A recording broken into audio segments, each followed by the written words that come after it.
નમસ્કાર મિત્રો, આજે આપણે વાત કરીશું ગરીબ ખેડૂતના દીકરા સાથે બનેલી સત્ય ઘટના વિશે। જેસંગભાઈનું ખોરડું એટલું બધું ખમતી ધરતો નહોતું, પરંતુ સમાજમાં એમનું માનપાન ખૂબ વધારે। જેસંગભાઈ સમાજનો પંચાતીયો જાણ, ન્યાયમાં એ ક્યારેય ખોટાના પક્ષે ઊભા ના રહે। જેસંગભાઈને ખેતીવાડીની ઝાઝી જમીન તો નહોતી, પણ સંતાનમાં એક જ દીકરો એટલે લાંબી ચિંતા ફિકર પણ નહીં। જેસંગભાઈના એકના એક દીકરા કનકની જાન વેવાઈના ગામના ગોંદરે જઈને ઊભી રહી। જાનૈયાઓ ફટાકડા ફોડીને વેવાઈને આગમનની જાણ કરી રહ્યા હતા। ત્યાં એક વ્યક્તિએ આવીને જાનનો ઉતારો બતાવ્યો। ધોરણ 10 પાસ કનકે ધોતી પહેરણ પહેર્યા હતા અને માથા પર સાફો બાંધ્યો છે। કનકના સસરા જીવણભાઈ આમ તો છેલ્લા 20 વર્ષથી શહેરમાં રહે છે ને દીકરીના લગ્ન માટે વતનમાં આવેલ છે। કનકે ધોરણ 10 પાસ કર્યું, એના પછી 2 વર્ષે એનું સગપણ જીવણભાઈની દીકરી રાધિકા સાથે થયું હતું। એ સમયે ગણ્યા ગાંઠિયા ભણેલા છોકરાઓ જ લગ્ન પહેલાં કન્યાઓ જોવા જતા હતા। કનક તેમનો એક, આમ તો કનક એના પિતાજીની હામાં હા ભળાવવાવાળો દીકરો, પરંતુ જીવણભાઈની 10મું પાસ દીકરી રાધિકાના આગ્રહના કારણે કનકને જોવા જવું પડેલું। ગોરોવાન, સપ્રમાણ ઊંચાઈ અને સુંદર ચહેરો, રાધિકા માટે ના કહેવાનો કોઈ અવકાશ નહોતો। જો કે આ સંબંધ પાકો કરવા માટે જીવણભાઈનું દીકરી ઉપર દબાણ જરૂર હતું। રાધિકા કંઈ એટલી બધી રૂપાળી પણ નહોતી, ઊંચાઈ પણ માંડ 5 ફૂટની હતી, છતાંય કનક માટે તો એના પિતાજીનો ફેસલો જ આખરી હતો। એને પાક્કો વિશ્વાસ હતો કે સગો બાપ ક્યારેય દીકરીને ખાડામાં ના નાખે। આમ કનક અને રાધિકાનો સંબંધ પાકો થઈ ગયો। આ સંબંધથી બંને વેવાઈઓના આનંદનો પાર ના રહ્યો। જેસંગભાઈ સમાજમાં બધે ગર્વથી કહેતા હતા કે શું સગું મળ્યું છે બાકી?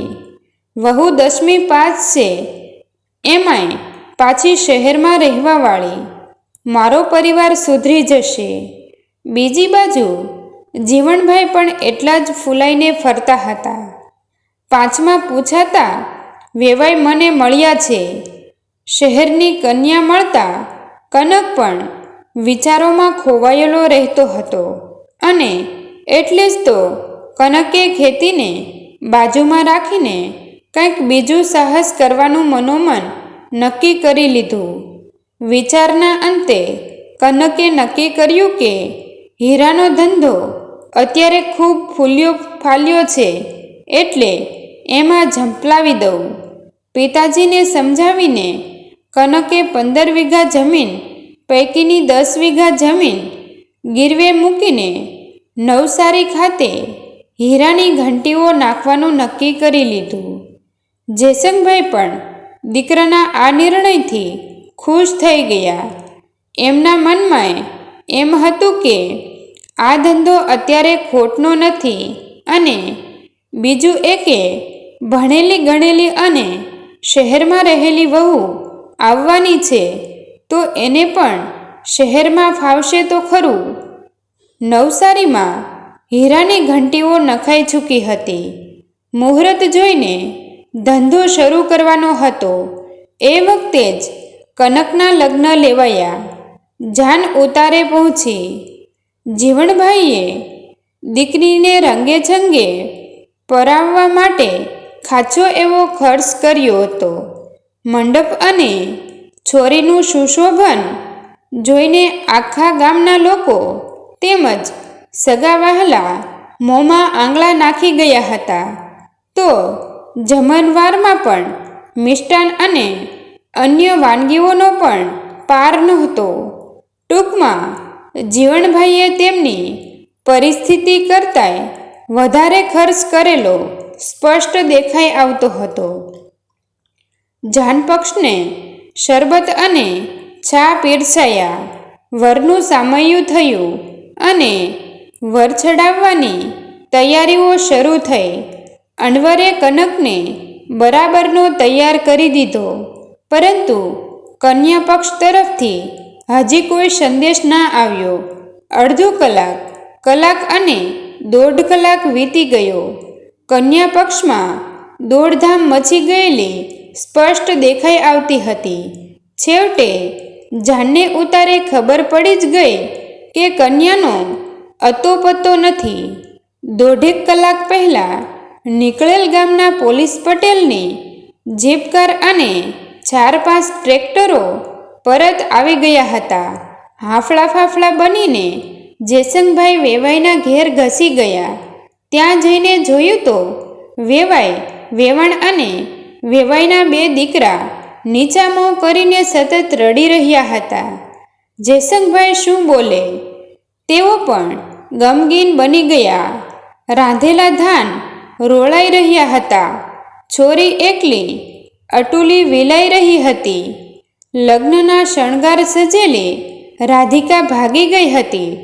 ટ્રેક્ટરો લઈને પરત આવેલ લોકોને એટલી માહિતી મળી હતી કે 2 કલાક પહેલાં એક મોટરસાયકલ પર યુવાન યુવતી જઈ રહ્યા હતા.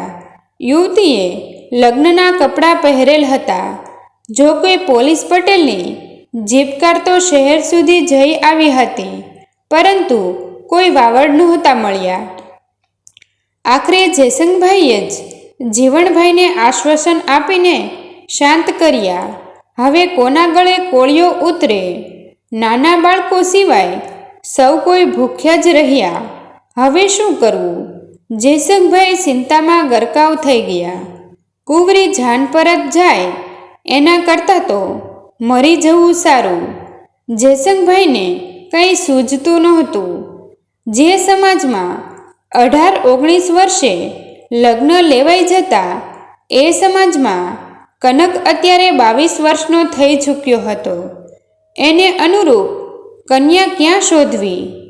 જાનમાં આવેલ અને ગામના ટ્રેક્ટરો છૂટ્યા, પરંતુ ક્યાંય કુંવારી કન્યા ના મળી. સાંજના 5 વાગી ચૂક્યા હતા. એ વખતે આ ગામનો જ એક મેલો ઘેલો વ્યક્તિ જેસંગભાઈ પાસે આવીને બેઠો. થોડીવાર રહીને એણે જેસંગભાઈને કહ્યું, વેવાઈ, જો તમને પસંદ પડે તો મારી દીકરી વીણા છે. એક તો મારી ગરીબ પરિસ્થિતિ અને દીકરી એક પગે થોડી અપંગ, દિવ્યાંગ, એટલે એનું સગપણ હજી સુધી ક્યાંય થયેલ નથી. જેસંગભાઈ ઘડીભર એ વ્યક્તિને જોઈ જ રહ્યા. થોડીવાર પછી કંઈક વિચાર કરીને તેઓ બોલ્યા, મને ઝડપભેર તમારે ઘેર લઈ જાઓ. ખોબા જેવડો ઓરડો, પરંતુ આગળ એકદમ ચોખ્ખું છણાક વિશાળ ફળિયું.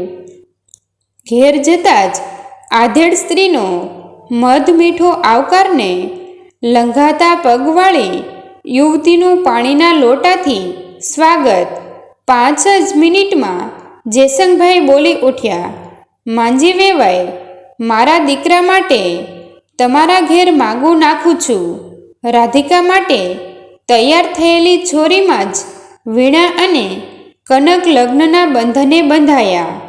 જીવણભાઈએ જ કન્યાદાન કર્યું. જેસંગભાઈની સ્પષ્ટ ના છતાંય બધો જ ખરીદેલ દાયજો વીણાને દીકરી ગણીને જીવણભાઈએ આપી દીધો. જીવણભાઈએ રાધિકાના નામનું નાહી નાખ્યું, એટલે તો એમણે પોલીસને ના જણાવવા જોગ ફરિયાદ કરી કે ના એની શોધખોળ. ગરીબ ઘરની થોડી દિવ્યાંગ વીણા એનું સુંદર નસીબ લઈને જન્મી હશે ને. એના પગલાંથી કનક હીરાના ધંધામાં ખૂબ કમાયો. 5 વર્ષના દાંપત્ય જીવનમાં જ ભગવાને સુંદર મજાના દીકરો દીકરી ભેટ આપ્યા હતા. 10 વર્ષમાં તો કનકે ગીરવે મૂકેલ જમીન તો છોવાડાવી જ દીધી, પરંતુ બીજી 25 વીઘા જમીન એણે વેચાણ વખતથી રાખી લીધી. નવસારીમાં સરસ મજાનું મકાન પણ લેવાઈ ગયું ને મોંઘી કાર પણ ખરી. હા, હજી આ સુખને મહાલવા કનકના મા બાપ નવસારી ના આવ્યા તે ના જ આવ્યા. જ્યાં સુધી અમારા હાથ પગ ચાલે છે ત્યાં સુધી અમને ગામડે જ રહેવા દો, પછી તો દીકરાનું ઘર જ છે ને, કહીને જયશંકભાઈ આજ સુધી દીકરા સાથે રહેવાનો ઇનકાર જ કરતા રહ્યા છે. એકદમ સુખી લગ્ન જીવનના 11મા વર્ષે રવિવારના દિવસે સવાર સવારમાં કનક, વીણા અને એમના 2 બાળકો બેઠક ખંડમાં બેઠા બેઠા વાતો કરી રહ્યા છે. એ વખતે એક સ્ત્રીએ દરવાજે ડોકિયું કરીને કહ્યું, બહેન, કોઈ ઘરકામ હોય તો કહેજો. કનકનું એ સ્ત્રી તરફ ધ્યાન ખેંચાયું. પરિચિત અવાજ અને પરિચિત ચહેરો. કનકે મગજ ઉપર ભાર આપ્યો. એ સાથે જ તે ઓળખી તો ગયો, પરંતુ એને વિશ્વાસ બેસતો નહોતો. કનક ઊભો થઈને દરવાજે પહોંચી ગયો. હા, એ રાધિકા જ હતી. તમે રાધિકા છો? કનકે પ્રશ્ન તો કર્યો, પરંતુ કનકને ઓળખી ચૂકેલી રાધિકા શું જવાબ આપે? રાધિકા શહેરમાં રહેતી હોવાથી, એના ગામની હોવા છતાંય વીણા એને ઓળખતી નહોતી. અત્યારે કનકના પ્રશ્ન પછી વીણા હચમચી ગઈ. સુખી કુટુંબની રાધિકાની અત્યારે આ દશા? કે પછી આ કોઈ બીજી રાધિકા હશે? વીણા મનોમન વિચારી રહી હતી. એણે કનક તરફ નજર કરી. કનકની ભીની આંખો જોઈને વીણા ખેંચીને એને અંદર લઈ ગઈ. આ લગ્ન પહેલાં ભાગી ગયેલી રાધિકા છે કે કનક? પ્રત્યુત્તરમાં હા સાંભળતા જ વીણા ઝડપભેર દરવાજે પહોંચી ગઈ. રાધિકા દોટ મૂકવાની તૈયારીમાં જ હતી. એના પહેલાં વીણાએ એને પકડી લીધી.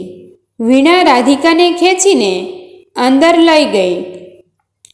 થોડી આનાકાની પછી વીણા અને કનકના અતિ આગ્રહને વશ થઈને રાધિકા એનું જીવન વૃત્તાંત વર્ણવવા બેસી ગઈ.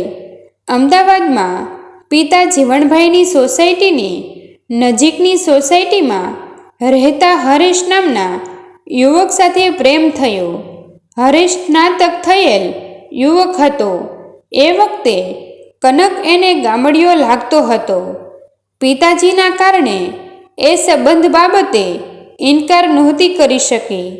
હરેશના પિતાજી મિલ કામદાર હતા. એ માંદગીના કારણે અશક્ત થયા. એના બદલામાં મિલ માલિકે હરેશને નોકરી આપી.